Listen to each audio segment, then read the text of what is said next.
Okay, the other day I was watching a video that Timmy made from Mini Bull Design, and he had isopropylene rubbing alcohol that he was using to make a stove out of a soup can, I think it was, and some hardware cloth. And I've got an idea that I'm going to work on, but I need to find out what the distance is here for the proper burning. So I'm doing some tests on the isopropylene. I've tried the 91%, and this stuff burns forever. I mean, I put, below my bottom notches here, I put in less than an ounce, maybe just under 3/4 of an ounce of fuel in here, and it burned for 30 minutes. It just burned forever. It burned very smutty. Everything got smutted up.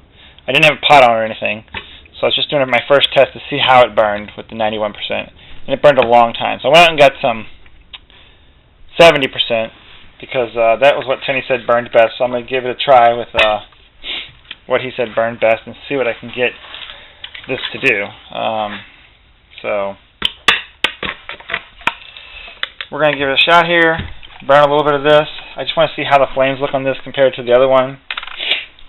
Give it a little shot, see what we can do. And I'm working on a new design of a stove. I'm not going to even put that much in here, just want to see how this burns. I noticed when I did the 90%, Timmy had mentioned there was water left over afterwards when he did his 70%, I believe. When I did the 90%, there was no water left afterwards. So I'm really just trying to find out my distance between the pot, or the top of this tin, and here, what that needs to be to get the real blue flame. Oops. Alright, so what I've done here is I've actually taken out my original pot stand, which was about, well, would have been up about 4 rings, I think, and lowered it down. I have at least 1 square above the stove itself, maybe about 1 1/8, 1 1/4 of a square above the actual thing, because I had to raise the stove up on top of I put it on top of an old beer can lid. Bit of orange flame in there, but not a lot. So maybe I need to come down that other 1/8 of an inch, but I'm not sure. It seems to stay blue half the time and orange half the time. Alright, just took the pot off after a little while of heating. It almost came to boil, but not quite. But I really want to check it to see if there's any smut on the bottom. That's my big thing. None. That's perfect. I also raised it up, after I set it over there, I raised it up another little over 1/8 of an inch. I just want to see how it does when it gets down even closer.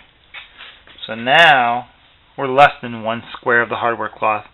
We're about half of a square, so we're really smothering it down on top of it. Alright, so part of the reason it was blowing around so much last time with hardly any flame was because I was running out of fuel. So I filled it back up, and when I filled it back up, I also went to the exactly 1 square. Last time I was a little bit above the 1 square. I only had about a half square. This is exactly 1 square now. The stove has been raised up to where there is exactly 1 square between the top of the stove and the bottom of the pot on this hardware cloth. And I think these are 1/2 inch squares. I really have no idea. I'll have to check at some point and see. Excuse me. And I'm having a little bit of a cone effect on the fire there. We have completely eliminated the soot or smut. I'm not sure if it's called soot or smut.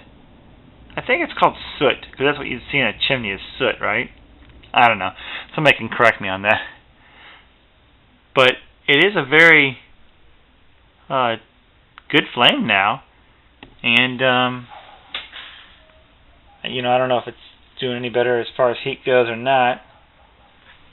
The water's not boiling, obviously, yet. And I've been playing on and off with it here, so we'll have to do a full test once we find our right height. I think 1 square is pretty good. Maybe 1 1/2 squares might be perfect. That's where it seemed to do a little better. It had a little less space in there. It had a better flame pattern at that point, I think. 1 1/2 squares. Let it spread out just a little bit, but wasn't spread out too far that it was sooting the pot. So I'm going to go back to that and just look at that one more time. Alright, so it had sooted up my pot a little bit right in the middle here. You can't see it now, I cleaned it all up. And I thought, well, if I'm going to do a fresh test, I ought to have a spotless bottom so I can tell if it soots it. So that's a spotless pot. Freshly cleaned, completely. Well, there may be a speck right there. Whatever, it's as clean as it's going to get.